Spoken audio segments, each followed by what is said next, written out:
নমস্কার বন্ধুরা, ঘরকন্যা মৃদুলার নতুন আরও একটি ব্লগে আপনাদের সবাইকে স্বাগত জানাচ্ছি। আশা করছি যে যেখান থেকে আমার ভিডিওটি দেখছেন সবাই সুস্থ আছেন, ভালো আছেন। সকালবেলা ঘুম থেকে উঠেই যে আগের কাজটা করে নিচ্ছি, আগে রান্নাঘর পরিষ্কার। আজকেও মেয়ের ছুটি ছিল। আজকের ভিডিওটা হলো আমি রবিবারের ভিডিও দেখাচ্ছি, কারণ সোমবারের ভিডিও আপলোড দেওয়ার সময় হয়নি, না ভিডিও করারও সময় হয়নি। আজকে যে রবিবারের ভিডিওটা সেটা কাল বলতে মঙ্গলবার দিন আর কি আপলোড দেব। তো এই কদিন একটু সমস্যা হবেই, যেহেতু একটু সময় পাচ্ছি না, সেই কারণে ভিডিও ঠিক মতন আপলোড দিতেও পারছি না। তো সোমবারে তো আমি একদম আপলোড দিতে পারিনি। তো ঘুম থেকে উঠে রান্নাঘরটা পরিষ্কার করে নিলাম, হয়ে গেছে কমপ্লিট। তো আজকে একটা রান্নাঘরে একটা বক্স আর কি নোংরা, সেটা পরিষ্কার করা হয়নি। পুজোর আগে সবই মা মোটামুটি পরিষ্কার করেছে, শুধু ওই রান্নার যে নিচে যে বক্সগুলো আছে সে একটা পার্ট, মানে একটা পাশের বক্সটা পরিষ্কার করা হয়নি, তো সেটাই আমি পরিষ্কার করব। তো রান্নাঘর পরিষ্কার করে নিয়ে আমি একটু চা বসিয়ে দিলাম, তাতে চা দেবো বলে, দিয়ে তারপরে বক্সটা পরিষ্কার করতে যাব। তার মধ্যে কি ঘটনা, ওই বক্সের ভেতরে ঢুকে আছে ব্যাঙ। মানে ওই নিচের কোণার দিকে বুঝতেই পারিনি কবে যে ব্যাঙটা ঢুকে আছে, চুপচাপ থাকে, হয়তো রাতে বেরোয়, আমরা কিছু টের পাই না। আজকে পরিষ্কার করতে গিয়ে দেখি একটা ব্যাঙ ঢুকে আছে। তো সেই ব্যাঙটা তো দিদি কোনো রকমে আর কি বার করে ফেললো, দিয়ে এবার ওটা একটু ভালো করে পরিষ্কার করে আর কি স্কচ ব্রাইট দিয়ে সার্ফ দিয়ে ভালো করে আর কি পরিষ্কার করব। তো ব্যাঙ দেখলে তো ভয় লাগে, অত বড় ব্যাঙ ঢুকে রয়েছে ওর ভেতরে, কেমন লাগে না? তো সেই ওপরের তাকটা না, নিচের তাকটাই যে একটা কোণায় ঢুকেছিল। তো সেগুলোই আর কি বার করছি, বাসনগুলো সব বার করে, এই প্লেট, তোমার টিফিন বক্স, কিছু কৌটো, এইসবই এর মধ্যে থাকে, বিশেষ করে চায়ের কাপ, কাচের গ্লাস, এইগুলোই থাকে। আর নিচের তাকটায় একটা আটার ডিব্বা থাকে আর একটু মিক্সার মেশিন থাকে, ব্যাস। তো এই দেখুন চাটাও হয়ে গেছে, দিদিকে বললাম তুমি চাটা দিয়ে আসো, আমি এদিকে পরিষ্কার করি। দেখুন স্কচ ব্রাইট দিয়ে ভালো করে পরিষ্কার করে মুছে সবগুলোই কাপগুলো সব মুছে আবার রাখছি। তো যে যেখান থেকে আমার ভিডিওটি দেখছেন সবাই একটু পুরোপুরি দেখবেন, আশা করি আপনাদের ভালো লাগবে। আর আমি এই কদিন না একটু এত ব্যস্ততার মধ্যে রয়েছি, আমি যে এই ভিডিওটা আমি এখন আপলোড দিচ্ছি, যখন আর কি ভয়েস রেকর্ডটা দিচ্ছি, এখন কটা বাজে জানেন? এখন বাজে প্রায় 1:30, রাত 1:30টার সময় আমি বসে বসে ভিডিওটা আর কি ভয়েস ওভার দিচ্ছি। তাহলে বুঝতে পারছেন আমি কেমন হাতে সময় পাচ্ছি না। আমি একটু আগে মানে 12:30 কি 1:45 নাগাদ আমি আমার পার্লার থেকে আর কি বাড়ি এলাম। তার মানে বুঝতে পারছেন তো আমি মানে কতটা চাপের মধ্যে রয়েছি, যে ভিডিওটা এডিট করে যে পোস্ট করব। আমি দেখলাম যে সোমবারে আমি কোনো ভিডিও আপলোড দিতে পারলাম না, তো মঙ্গলবার দিন তো দিতে হবে। 2-3 দিন বন্ধ হয়ে গেলে তো আমার চ্যানেল অটোমেটিক বন্ধ হয়ে যাবে। আমি তো আপনাদের কাছে আগেও বলেছি যে কী কারণে আমার এই চ্যানেল বন্ধ হয়ে গেছিলো আগের, ঠিক এই কারণেই। তো এবার আমি না অক্লান্ত পরিশ্রমের মধ্যেও চেষ্টা করে যাচ্ছি যে আমার চ্যানেলটা যেন একটু মানে বাঁচিয়ে রাখা যায়, চ্যানেলটাতে যেন আমি ভিডিও ঠিক মতন আপলোড দিতে পারি। তার মধ্যেও আমি আজকে মানে সোমবার দিনটা দিতে পারলাম না।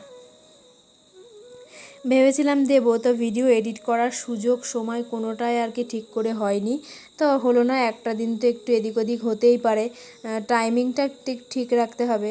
তো ভাবলাম যে আজকে যেমন আমি সারাদিন আর কি সময় পাইনি ভিডিও করার, না ভিডিও তোলার, না ভিডিও এডিট করার, কিছুই সময় পাইনি। তো ভাবছি যে এবার যদি এইটুকুও না করি, এখন রাত 1:30 নাগাদ আমি বসে বসে ভয়েস ওভার দিয়ে ভিডিও এডিট করলাম আর কি। তো যদি না করতাম তাহলে কালকে সকালেও আমি ভিডিওটা আপলোড দিতে পারতাম না। আর সকালবেলা তো আরও সময় হয় না, সকালে ঘুম থেকে উঠে মেয়ের স্কুল আছে, তাকে সেখানে পাঠাতে হবে স্কুলে, তারপরে আবার একটু সংসারের কাজ যেটুকুই করি না কারণ একটু আধটু করে রেখে দোকানে খুঁটোপাটা করে যেতে হবে। তো কখন আমি আবার ভিডিও এডিট করে ভয়েস ওভার দিয়ে পোস্ট করব? তার জন্য এই রাত জেগে জেগে এইটুকু করছি। যে সকালবেলা একটু লেট করে উঠলেও তাও অতটা অসুবিধা হবে না, কিন্তু যদি আমি এই সকালে ভিডিও এডিট করে ভয়েস ওভার দেওয়া আমার পক্ষে একটু অসম্ভবই হয়ে যায়, কারণ বাড়িতে পাওয়ার মেশিন চলে। তখন তো সম্ভব নয় যে মেশিন বন্ধ করে দিয়ে আমি ভয়েস ওভার দেবো, কেউ আমার কথা শুনতেও পাবে না। তো অনেক কথাই বললাম, দেখুন কথা বলতে বলতে আমার জামা কাপড়গুলো ছাদে মেলে এলাম, তারপরে স্নান করে ঘরে ঢুকে এবার একটু ক্রিম মেখে ফ্রেশ হয়ে রেডি হব। দোকানে যেতে হবে সেই কারণেই। তো অনেক দিন আর কি কোনো ভিডিও করা হয় না, তাই ভাবলাম যে ভিডিও এইগুলো যদি না করি তাহলে তো আর কোনো কিছু করার সময়ই পাবো না। আর পার্লারে গিয়ে না অনেকের হয়তো ফেস দিতে চায় না, মানে তোমার না ক্যামেরা করো না, অনেকে বলে যে ক্যামেরায় আমি ফেস দেখাবো না, এসবের জন্য অনেক সময় ভিডিও আর কি করা হয়ে ওঠে না। সেই কারণে আর কি অনেক সময় আপলোড দেওয়া মুশকিল হয়ে যাচ্ছে। তো স্নান করে আমি রেডি হয়ে দোকানের উদ্দেশ্যে চলে এসেছি, এসে যে কাজ করছি টুকিটাকি যেগুলো আর কি যারা আপত্তি করে না যে ভিডিও ক্যামেরা করো, কোনো আপত্তি করে না তাদেরটা একটু করি, বাদবাকি আর করা হয় না।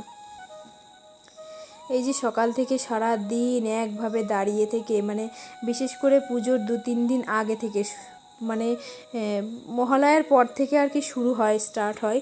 মহালয়ার পর থেকে একদম সপ্তমী পর্যন্ত আমার মানে একটুও টাইম থাকে না। আমি সারা দিন এই একভাবে দাঁড়িয়ে থাকি, মানে বাড়ি একবারও যেতে পারি না। আমার দুবেলার খাবার আমার দোকানে দিয়ে যায়, তাই সেই খাবার খাই।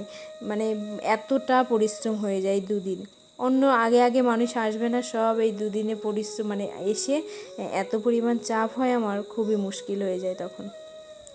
অবশ্য তখন আমার ননদ থাকে, দিয়া থাকে, ওরা সবাই মিলে আমরা একসঙ্গে করি।